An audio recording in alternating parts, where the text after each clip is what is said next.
Welcome everyone to another review of Archie Sonic the Hedgehog, and today we're dealing with issue 16. The cover is not exaggerating. Our first story features Sonic and company under glass with Robotnik watching them. Let's get right to it so we'll know what's going on. We begin with Rotor taking a picture of the Freedom Fighters with Robotropolis burning in the background. Yes, it seems our heroes have finally won the war against Robotnik. Some months later, Sonic and Sally are getting married. Antoine, though, is very jealous. He wants Sally all to himself.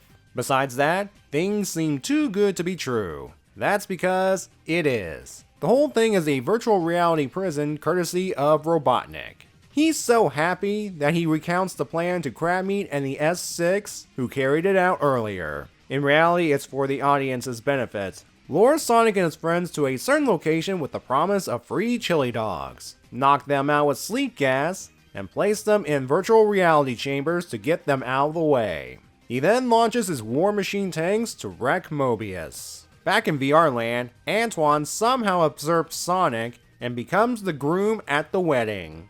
Things then go all Salvador Dali before an unroboticized Uncle Chuck and Muskie appear. Sonic wants to know what's going on, and Uncle Chuck explains how he and the Freedom Fighters are in a virtual reality simulator, one that is very user-friendly. Sonic puts this to the test as he creates an easy-to-use computer with real-world access. He sees Robotnik watching his war machines devastate Mobius. Sonic's in a dilemma. He wants his friends to be happy and has a version of Uncle Chuck and Muskie back, but this happiness will cost him the world. The Uncle Chuck simulation says he already knows what he has to do. And for some reason in this panel, there's a cameo of Horizontal and Vertical. Anyway, Sonic gets to work hacking into the Robotropolis computers, and he reprograms the war machines to target the city. He wants Robotnik to either free his friends or kiss Robotropolis goodbye. Robotnik lets them out, and before Sonic leaves himself, he has the war machines destroy each other. Once he's out, Sonic trashes the VR machine and speeds off. Upset by this, Robotnik brings in the real, roboticized Uncle Chuck and Muskie to clean up the mess. The story ends with the Freedom Fighters outside of Robotropolis, and Sonic vowing to one day rescue Uncle Chuck and Muskie. The issue's second story begins with Robotnik yelling at Snively and Crabmeat, because Sonic has thwarted a number of his operations before they really took off. And it's all thanks to the head of the hero's secret intelligence division. Robotnik suspects there's a mole in the organization, and he wants his lackeys to dig him up. The next panel, we see that's exactly what happened. Robotnik asks the mole, who is the head of the secret intelligence agency? With the mole answering, that's right. The thing is, Robotnik is right. A character named Who is the head of the intelligence agency. This is the whole who's on first trope on display here. With Robotnik believing the mole knows less than he does, he employs a new idea, using the Wheel of Misfortune to randomly pick his schemes. That way, Sonic and crew won't know what hit them until it's too late. Unfortunately for him, every scheme the wheel chooses is thwarted before it really gets started. Whether that plan is an underwater bank heist, a daylight art robbery, or causing some random chaos. What's notable about each failed scheme is a note is left behind, which doubles as a calling card of sorts. Since the wheel's not working as intended, Robotnik personally comes up with one more scheme. Create a casino and lure our heroes in for a good time. Sonic and Sally, for some reason, arrive in their finest and head over to the cards table. The dealer hands Sonic a card that tells him to duck, and he does so just as a hat is tossed towards his head. A fight breaks out between him and the SWAT bot who threw the hat, which ends with Sonic building up enough static charge to fry the robot, though he pays the price for it. Sonic wakes up strapped to the Wheel of Misfortune. Robotnik has a bunch of lasers aimed at him, and just as they fire, the lights go out for a moment. After they come back on, not only is it revealed that Sonic escaped, but the blast shows that a camera was part of the wheel this whole time. Courtesy of who? Harvey Who, to be precise, the head of the intelligence agency. We soon see Sonic and Sally chatting with Who, and despite all the compliments, he refuses to share one of the world's greatest mysteries. How many licks does it take to get to the center of a Tootsie Pop? The big thing to note is, Sally looks different. She now resembles her more recognizable appearance from the Sad AM cartoon, and it will remain that way for the rest of the series. Also, the series will state that she's always had brown fur and reddish brown hair, and there's an in-universe explanation for her being the wrong color in the earlier issues. But that won't be mentioned for a long time. One more thing. While the cover depicts Sally having her Season 2 vest, she doesn't have it yet. Give it a few more issues in the special, and she will. The first story's main gimmick is our heroes being trapped in a VR simulation. On the surface, it's an interesting idea, but when you dig deeper, there are a bunch of problems with that and the story in general. First is how easily the Freedom Fighters are captured. The promise of chili dogs at a certain spot. This is just as bad as the fake mall scheme from issue 14. Alright, who wrote this story? Of course. They always seem to make the Freedom Fighters gullible fools for the sake of the plot. Problem number 2. Robotnik putting them in the VR simulation to get them out of the way.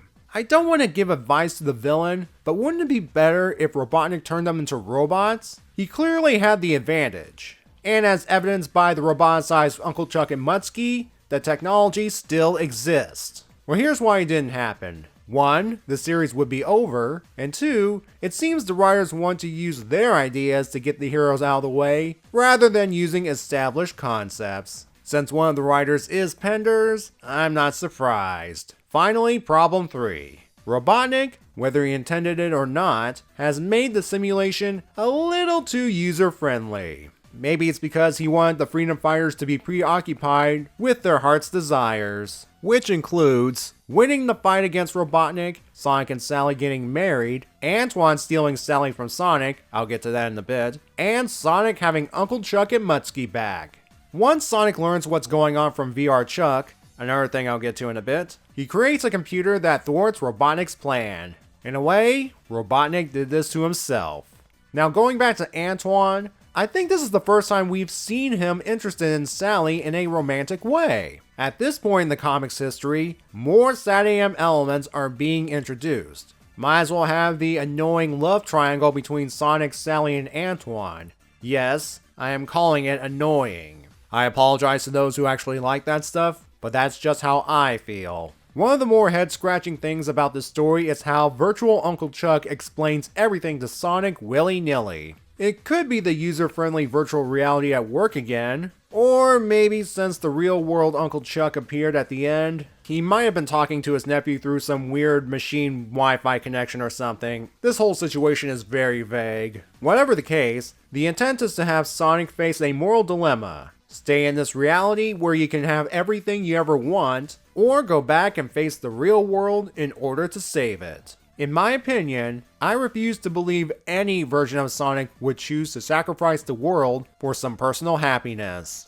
Then again, it depends on who's writing him. Final score is a 3. In addition to the aforementioned narrative problems, it feels like the story's tone is in a tug-of-war between seriousness and goofiness. Dave Manic's arc does not help. Though I will let the VR stuff slide a little because, well, anything weird can happen in a simulation. And I think it was Dave that added virtual Al and Cal as Easter eggs. The second story is a parody of the spy espionage genre. To be specific, James Bond. I think all those movie/book titles are a big giveaway. The big thing in this story is the Freedom Fighters have a major intelligence agency that's able to thwart Robotnik's every scheme before it takes off. As far as I know, we've never seen this organization before, and we won't see it again during this Robotnik conflict. The Freedom Fighters would go on to rely on Uncle Chuck and other informants for intel. It's probably for the best because the story paints Harvey Who as an awesome intelligence figure. Had he stuck around during this time period, the Freedom Fighters could have won the war much quicker. There was one thing about Harvey Who that I actually liked. If you were to reread the story and look carefully at most of the Wheel of Misfortune's crimes, you can actually see Harvey Who in the background. He has a signature green hat that is shown hung on the rack at the end of the story. He's also a master of disguise since he appears as a robot during the casino portion. It's no wonder Sonic, and presumably Sally, was able to get away at the end. Even though I enjoyed the "Where's Harvey Who" bit, I'm still giving the story a 4. It's another one that can easily fit into the goofier Adventures of Sonic the Hedgehog cartoon. Which is funny because Mike K. and Penders also wrote this one. I'm starting to think the whole issue has a tonal tug of war going on. The second story's place in the overall canon is a bit odd. On the one hand, Sonic does not recall it during the issue 57 memory flashbacks, and I don't blame him for not remembering cosplaying as James Bond. On the other hand, Harvey Who will make a reappearance at the tail end of the comic's pre-reboot era. When in doubt, always go with the broad strokes approach. If you think the James Bond parody was crazy, the next issue's main story will be a parody of that classic film featuring a giant ape. I'll see you in issue 17.